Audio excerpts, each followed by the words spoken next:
Kahapon, yung mga tindero sa mga bangketa at mga footbridge sa Quezon City ang sinita ng MMDA. Kanina, mga iligal na naninirahan sa ilalim ng tulay sa Pasay ang kanilang pinagsisita.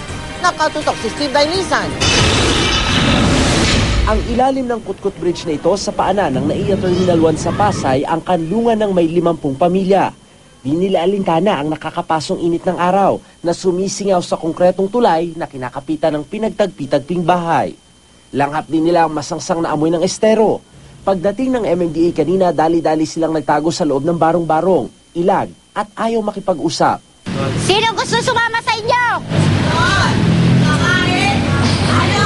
Inabot ng halos kalahating oras si MMDA General Manager Corazon Jimenez bago sila tuluyang nakumbinse. Hindi naman daw sila mahiyain. Katunayan, ang mga foreigner na dumaraan mula NAIA, madalas binabati nila. Hello sir, binabati namin pero pag huminto siya makipag-usap, yun, sinyasa na lang. Aminado ang MMDA hindi nakakabuti sa turismo ng bansa. Nakahirapan agad ang unang nakikita pagbaba pa lang ng paliparan.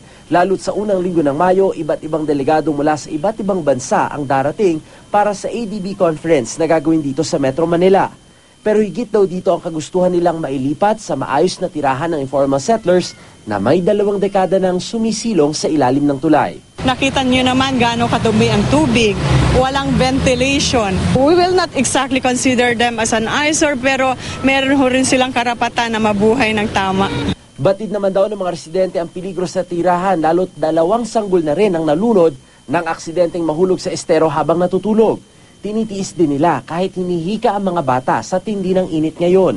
Natroma na raw kasi sila sa shelter ng gobyerno. Madumi daw po yung lugar na yun, marami nagkakasakit. Tapos minsan po, sinasama daw po sa mga baliw. Sa campsite daw sila pansamantala ililipat.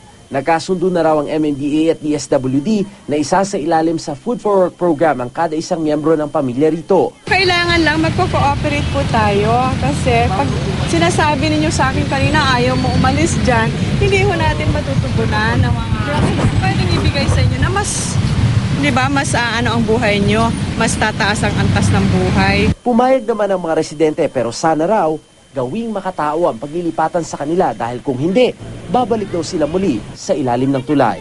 Steve Dailisa, Nakatutok, 24 Oras.